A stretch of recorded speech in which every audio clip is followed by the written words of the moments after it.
टाइटो बच्चों अस्सलाम वालेकुम।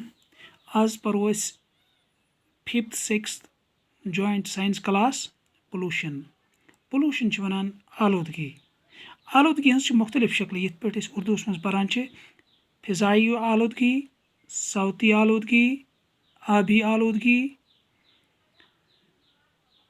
फिजाई आलूदगी गो एयर पोल्यूशन, सौती आलूदगी गई नॉइज पोल्यूशन।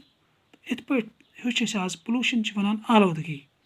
पोल्यूशन साइंस मज क्या वनोस, pollution is an undesirable change in water, soil or air that brings down the natural quality of environment. सो तब्दीली युस जन आलूदगी यम सत माहौल आलूद गसान अत वनान pollution. Pollution adversely affects the health and other activities of all living thing. दपान युस pollution अमुक असर डायरेक्ट इंसानी सेहतस पे बे यम जन लिविंग ऑर्गेनिज्म दुनिया मज अमुक असर उमन पे।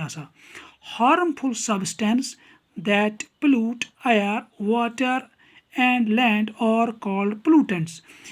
पोल्यूटेंट कत वनान यम चीज सत आलूदगी गछ तथ वनान पोल्यूटेंट। हार्मफुल सबस्टेंस, हार्मफुल को नुकसान दे, पोल्यूटेंट हार्मफुल सबस्टेंस सो चीज उस नुकसान दे ये हवस मज रलान, वाटरस मज रलान या एयरस मज या एयर वाटरस मज गसान अत वनान पोल्यूटेंट। गो पोल्यूटेंट गो सो सबस्टेंस यम हार्मफुल यम सत आलूदगी गसान।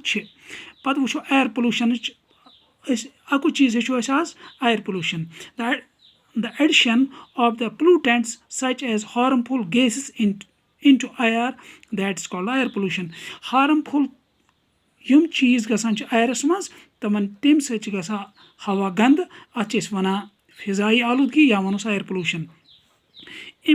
अमच मिसाल वो कित पे एयर पोल्यूशन। एयर पोल्यूशन वजह we cut down the trees large number from for obtaining wood. Wood is used for constructing house, for making paper and also fuel. The cutting down the trees on a large scale is called deforestation.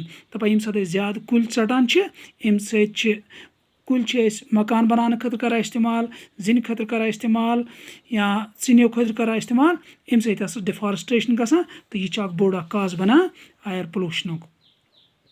अम पे ब्या मिसाल तो थो याद, burning of fuels such as coal, petrol and diesel in vehicles, in factories add poisonous gases in the air. अम सत ब्या वजह बना कि अम सत एयर पोल्यूशन गसान। इंशाल्लाह अम पे हेचो वाटर पोल्यूशन।